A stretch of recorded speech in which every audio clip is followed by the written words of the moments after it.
Hi everyone, स्वागत आहे तुमचं आपल्या पल्लवी क्लासिक किचनमध्ये। तर आज आपण बनवणार आहे गणपती बाप्पा स्पेशल। त्यांच्या आगमनाची तयारी सगळीकडे चालू आहे जोरात। तर आपण करणार आहे मोदक, ते पण उकडीचे नाही करणार, तर चॉकलेटचे मोदक करणार आहे। तर व्हिडिओ पूर्ण पहा आणि एकदम सोप्या पद्धतीने करणार आहे। आणि इथं आपण 2 फ्लेवर तयार करणार आहे, एक व्हाईट चॉकलेट आणि एक डार्क चॉकलेट। ठीक आहे, तर काय करायचं, चॉकलेट असं कट करून घ्यायचं बाउलमध्ये छोट्या, आणि 50 ग्रॅमच्या आसपास आरामात चॉकलेट असेल तर दोन्ही पण चॉकलेट कट करून घ्यायचं। आणि ज्यावेळेस आपण व्हाईट चॉकलेट कट करतो ना, त्यावेळेस नाईफला क्लीन करून घ्यायचं। त्याने काय होतं तर मिक्स होत नाही, कारण मी अगोदर डार्क कंपाऊंड कट केलेला आहे, त्याच्यानंतर व्हाईट कंपाऊंड कट करायला घेतलेलं आहे। आणि त्याच्यासाठी काय करायचं, ते नाईफ धुवून घ्यायचं, त्याच्यामुळे ते क्लीन राहतात। इथं घेतलेलं आहे मी डेसिकेटेड कोकोनट आणि हे आहे कंडेन्स मिल्क। ठीक आहे, हे काय करायचं, मिक्स करायचे आणि ह्याचे छोटे छोटेसे बॉल बनवायचे आहेत। आपल्याला एकदम छोटे छोटे बनवायचे आहेत। आपल्या त्या मोल्डमध्ये, जो सिलिकॉनचा मोल्ड आहे, त्याच्यामध्ये आपण मोदक सेट करणार आहे। एकदम 10 मिनिटामध्ये आपले मोदक रेडी होणार आहेत।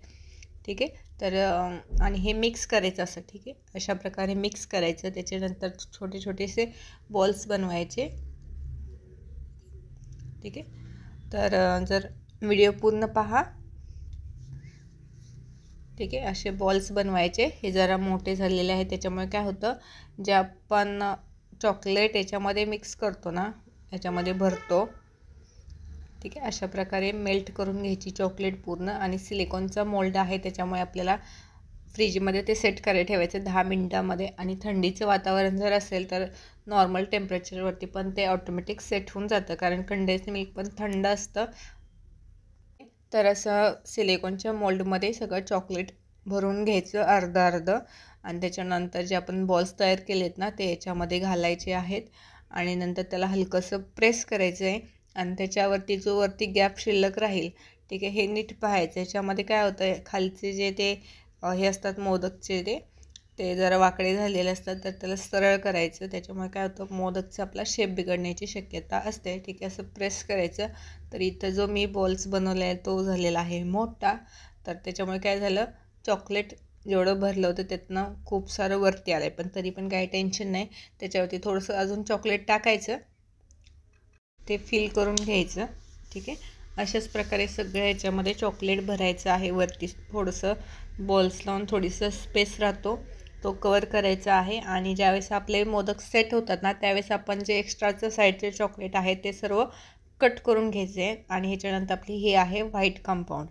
ठीक आहे, हे पण सेम प्रोसेसनं करायचे। तर याच्यामध्ये काय करायचं, सुरुवातीलाच कमी कमी भरायचं आणि थोडंसं टॅप टॅप करायचं, म्हणजे काय होतं, ते मोदकचा जो शेप असतो ना, त्याच्याबरोबर एकदम प्रॉपर फिनिशिंग येते। ठीक आहे, तर अशा प्रकारे सगळं भरून घ्यायचं। आणि हे बॉल्स मी परत छोटे काढलेले आहेत त्याच्यातलेच। ठीक आहे, तर असं थोडंसं हलकंसं प्रेस करायचं, आणि त्याच्यावरती आपल्याला वरती राहिलेलं चॉकलेट, व्हाईट चॉकलेट टाकून घ्यायचं त्याच्यावरती। ठीक आहे, अशा प्रकारे। आणि ह्याला काय करायचं, 10 मिनिटं फ्रीजमध्ये ठेवायचं। तर मी एक सेट केला होता फ्रीजमध्ये, आणि एक नॉर्मल टेम्परेचरवर तो सेट झाला होता। बट प्रॉपर फिनिशिंग पाहिजे असेल, म्हणजेच काय होतं, तुटतात। जर तुटला नाही पाहिजे तर त्याच्यासाठी काय करायचं, फ्रीजमध्ये 10 मिनिटं सेट करायला ठेवायचं। ठीक आहे, अशा प्रकारे व्हाईट चॉकलेट वरून टाकून घ्यायची, त्याच्यावरती लावून घ्यायची। ठीक आहे, इथे पाहू शकता, चालूमध्ये डार्क कंपाऊंडचे आपले डार्क कंपाऊंडचे मोदक आपले सेट झालेले आहेत। ठीक आहे, तर वरती असं टाकून घ्यायचं चॉकलेट, नंतर नाईफने किंवा स्पूनने त्यावरती कवर करायचं प्रॉपर। त्याच्यानंतर आपण हे सगळे चॉकलेट काढून घेणार आहे। तर मी रूम टेम्परेचरवरती हे काढलेले आहेत। तर इथे पाहू शकता, हे सगळे व्यवस्थित निघालेले आहेत। त्यातला फक्त एक तुटला होता वरचा, तो मोदकाचा शेंडा असतो ना, तो। ठीक आहे, तर जर फ्रीजमध्ये ठेवलात ना, तर एकही काही तुटणार नाही, सगळे प्रॉपर व्यवस्थित निघतील। ठीक आहे, तर अशा प्रकारे सर्व मोदक काढून घ्यायचे। ठीक आहे, अशा प्रकारे सर्व काढून घ्यायचे। आणि हा दुसरा बॅच आहे। तर इथे पाहू शकता, हे दुसरे सगळे मी 10 मिनिटं फ्रीजमध्ये ठेवले होते। एकदम परफेक्ट शेप आलेला आहे आणि सगळे व्यवस्थित सेट झालेले आहे। तर जर आपण कोणाला गणपती बाप्पाच्या पाया पडायला कोणाच्या घरी जाणार असेल, तर असं डेकोरेट करून घेऊन जाऊ शकतो, किंवा तुम्हाला ऑर्डर घ्यायची असेल तरी पण घेऊ शकता। ठीक आहे. आणि याच्यावरती असं स्टिकर लावायचा, गणपती बाप्पा मोरया. ओके. तर अशाच प्रकारे आपले झालेले आहेत मोदक तयार.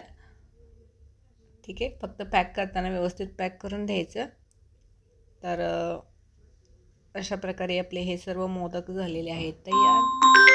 तर ह्यावेळेस गणपती बाप्पासाठी असे मोदक नक्की बनवा आणि नक्की ट्राय करा. आणि व्हिडिओ कसा वाटला कमेंट बॉक्समध्ये नक्की सांगा. अशाच प्रकारे आपले हे पण मोदक झाले. आणि इथं मी कट करून दाखवायचा एक राहिला होता, त्याच्यासाठी परत दाखवलेला आहे. हा पाहू शकता. आणि हाताने पण फोडू शकतो, असं काही नाही, डायरेक्ट खाल्ला तरी चालेल. बट मी कट करून दाखवलेला आहे, पाहू शकता. एकदम सुपर मावा टेस्ट लागते. तर भेटूया आपण नेक्स्ट व्हिडिओमध्ये. बाय.